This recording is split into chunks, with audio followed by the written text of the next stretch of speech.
వేద పండితులు వెళ్ళి స్వామివారి యొక్క గోత్రము ప్రవర అని చెప్తున్నారు. గోత్రం వారి యొక్క తాత పేరు, ముత్తాత పేరు, తర్వాత తండ్రి పేరు, స్వామివారు వరుడైనని చెప్తున్నాను అనమాట.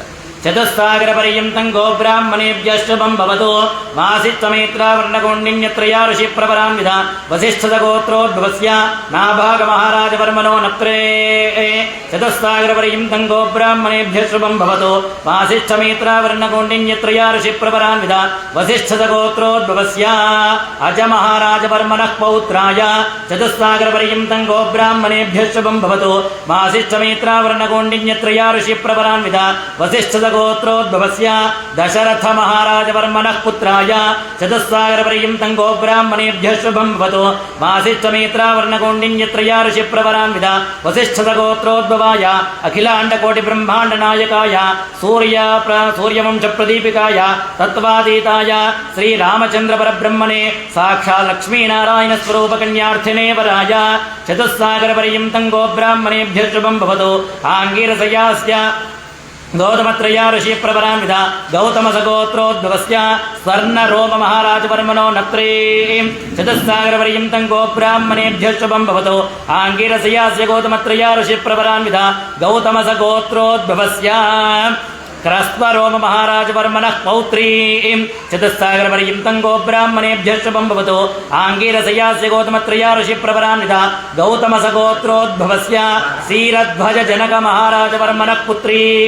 చతుస్సాగర పర్యంతం గోబ్రాహ్మణేభ్యః శుభం భవతు ఆంగీరసయాస్య గౌతమత్రయా ఋషి ప్రవరాన్విధ గౌతమస గోత్రోద్భవాం సీతానామ్నీం అఖిలాండకోటి బ్రహ్మాండ నాయకీం చంద్రప్రదీపికాం తత్వస్వరూపిణీం శ్రీ సీతానామ్నీం సాక్షాత్ లక్ష్మీ స్వరూపిణీం వరార్థినీం కన్యాం ధర్మ ప్రజా సంపత్యర్థం లోక కళ్యాణార్థం వృణీమహే వృణీధ్వం. ఇద్దరు కూడా స్వామివారి గోత్రనామాలు, అమ్మవారి యొక్క గోత్రనామాలు చెప్పారన్నమాట. ఇద్దరు కూడా ఆ నలుగురు వేద పండితులు ఇద్దరు కూడా పరస్పరం మాట్లాడుకొని కళ్యాణ వేదికపైకి వస్తున్నారు అన్నమాట. ఆ జనక మహారాజు అమ్మాయిని తీసుకొని అందరు కూడా బంధువర్గంతో అందరూ కూడా కళ్యాణ మహోత్సవం కళ్యాణం దగ్గరికి వస్తున్నారు. మీరు ఒకసారి ఆచమనం చేయండి. దాత ఆచమ్య అని, లేకపోతే కళ్ళకి నీళ్ళు తుడుచుకోండి. మీరు కూడా దాతాచమ్య కేశవాయ స్వ కేశవాయ నమః నారాయణాయ నమః మాధవాయ నమః గోవిందాయ నమః విష్ణవే నమో విష్ణవే నమో విష్ణవే నమః. చెప్పండి. మదీయం గృహం ప్రత్యాగతం వరం విష్ణురూపిణం మధుపర్కేణ పూజయిష్యే. స్వామివారి యొక్క అక్కడ సింహాసనం అంటే మన అక్కడ నవరత్న ఖచ్చిత సింహాసనం వేశారు మన జనక మహారాజు. మనం అదే సింహాసనం అనుకొని స్వామివారి దగ్గర పాదాల దగ్గర అక్షతలు వేయండి.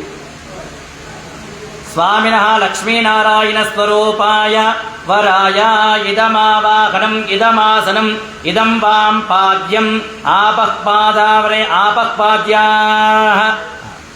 నీళ్లు తీసుకోండి. స్వామివారి పాద ప్రక్షాళన చేయాలి. అమ్మ మీరు నీళ్లు వేస్తుంది, మీరు కాలు కడగండి, పైకి లేవండి.